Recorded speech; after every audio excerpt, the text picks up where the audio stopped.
Bonjour, on est en direct de Japan Expo avec Otram qui a fait le plaisir de nous rejoindre sur Japan Expo. Bonjour Otram. Bonjour.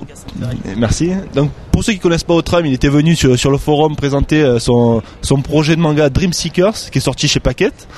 Et comme ceux qui étaient sur le forum avaient bien aimé les planches du manga, tu peux nous en parler un peu plus, comme tu avais un peu présenté l'histoire sur le forum? Oui, tout à fait. Alors donc l'histoire, donc c'est un personnage qui se retrouve dans un monde onirique. En fait, tout ce à quoi on pense se matérialise devant soi. Si vous pensez à un arbre, par exemple, l'arbre va apparaître.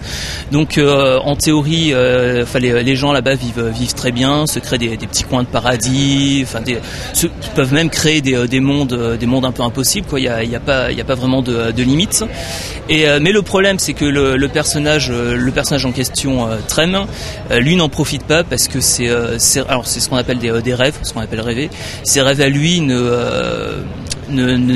comment dire, ça ne fait pas ce qu'il veut. Ce qu'il imagine après va se transformer, va dégénérer, ou bien se transformer en choses complètement imprévisibles. Ça peut être, des espèces de monstres, mais ça peut être quelque chose de complètement différent de ce qu'il a imaginé.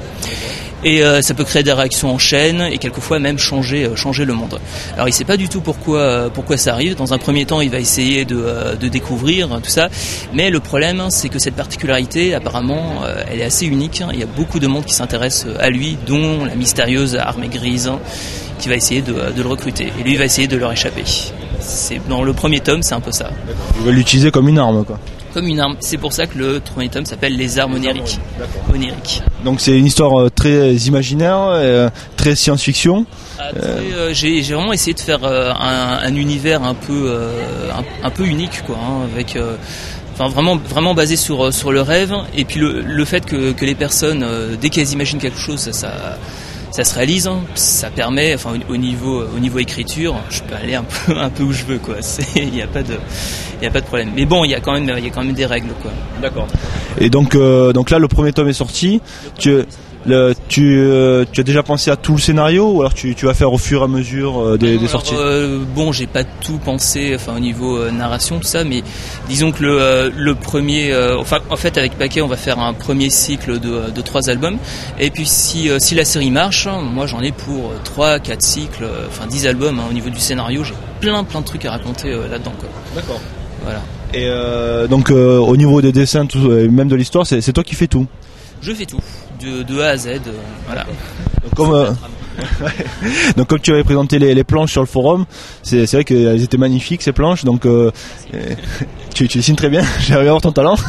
Et c'est vrai que c'est quand même assez sombre, c'est un monde vraiment qui te tient à cœur, que ce soit aussi sombre que ça, les décors, ou... En fait, c'est sombre, il y a un peu, ça fait un peu montagne russe, c'est-à-dire qu'il y a des endroits, effectivement, c'est sombre, il y a des monstres, mais il y a des endroits où au contraire c'est très beau. Enfin, le monde, voilà, le monde en fait est censé être un paradis quelque part, mais il y a des gens qui en font un enfer, quoi. Mais donc il y a un peu des deux, quoi. D'accord. Quelque part, je suis un peu assez influencé par l'œuvre de Miura, quoi, Berserk, où je trouve qu'il y a quelque chose qui est très bien dans ce manga, c'est comment il alterne donc les scènes vraiment violentes, ça tranche partout, il y a des tripes qui volent, tout ça, et en même temps des scènes mais carrément poétiques, quoi. Je pense au moment où ils rejoignent la sorcière, la maison de la sorcière, tout ça, c'est tout un chapitre, tout ça, c'est génial, hein.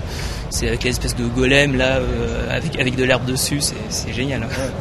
Et donc parmi tes inspirations, donc forcément Berserk. Voilà, Berserk, hein.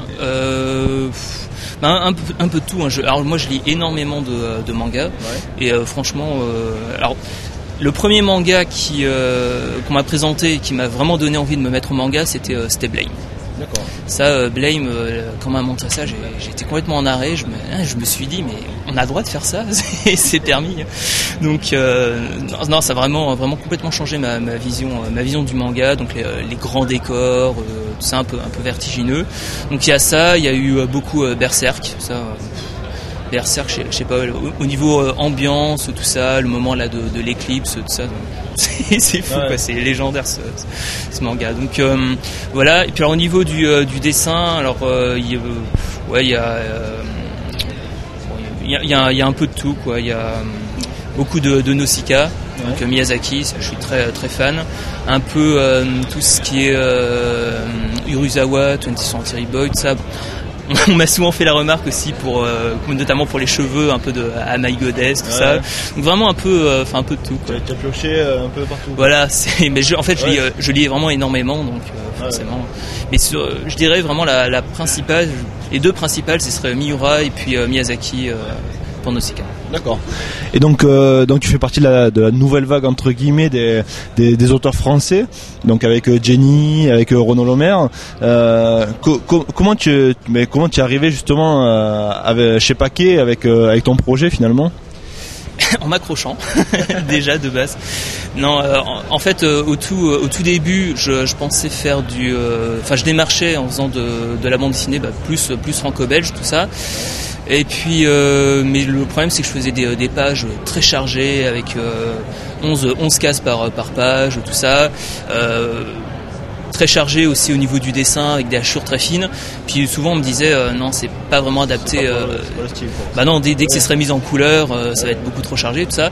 Et puis c'est Paquet, quoi. Enfin des marchands aussi chez eux. Puis à un moment il m'a contacté en me disant ton projet, je le verrais bien.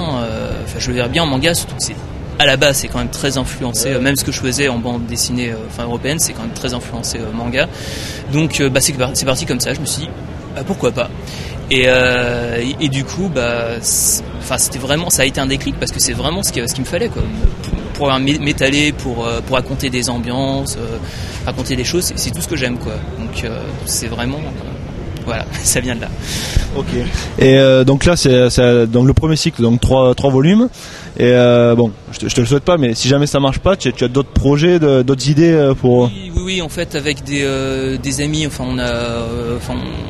forme un espèce d'atelier, quoi. On dessine tous du manga, de la bande dessinée.